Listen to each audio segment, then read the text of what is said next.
اللہ من الشیطان الرجیم بسم اللہ الرحمن الرحیم۔ کتاب ہے میری نماز، اور یہ ہے نماز کی ابتدا اللہ اکبر کے ساتھ کیوں کی گئی، اللہ اکبر سے ہی کیوں نماز شروع ہوتی ہے۔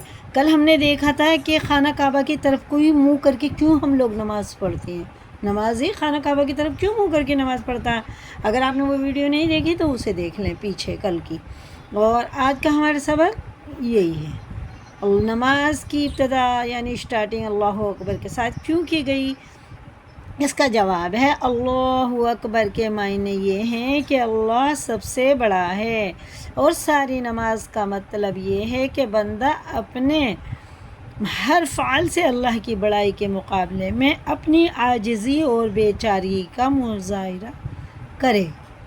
اس چیز کے لیے رب العزت نے نماز شروع کرنے سے پہلے ہی بندے کو بتلا دیا کہ تجھے اپنی ساری نماز اس عنوان کے ماتحت ادا کرنی ہوگی، گویا کہ اللہ اکبر نماز کا عنوان ہے، یعنی اللہ سب سے بڑا ہے، اس کا مطلب یہ ہے۔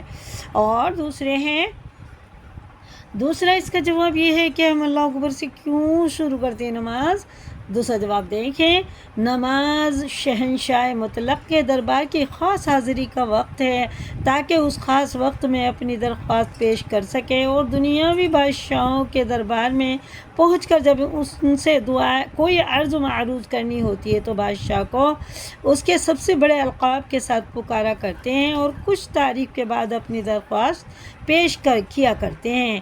اس لیے اللہ کے دربار کی خاص حاضری کے لیے اس کے سب سے بڑے القاب کو مقرر کیا گیا کہ اللہ تو سب سے بڑا ہے، نہ تیرے مقابلے میں کوئی بادشاہ ہو سکتا ہے، نہ کوئی حاکم ہو سکتا ہے۔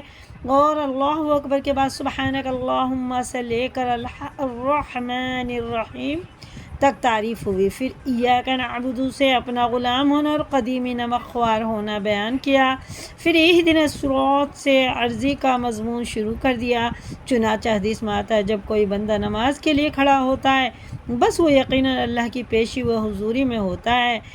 اگر یہ شخص نماز میں اللہ کے سوا کسی اور چیز کا خیال کرتا ہے تو رب العالمین کہتا ہے اے میرے بندے، تو میرا دھیان اور خیال چھوڑ کر اپنے خیال اور دھیان کو کس طرف لے جا رہا ہے؟ کیا تجھ کو مجھ سے بہتر کوئی چیز معلوم ہوتی ہے کہ مجھے چھوڑ کر اس طرف متوجہ ہو گیا؟ اے میرے بندے، سب کا دھیان چھوڑ میری طرف آ، کیونکہ مجھ سے بہتر کوئی نہیں۔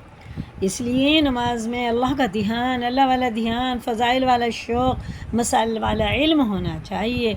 اللہ اعتراض کرتا ہے میرے بندے تو کدھر دیکھتا ہے، کدھر دھیان کرتا ہے، میں تیرے سامنے ہوں، میری طرف سے دھیان کیوں ہٹاتا ہے؟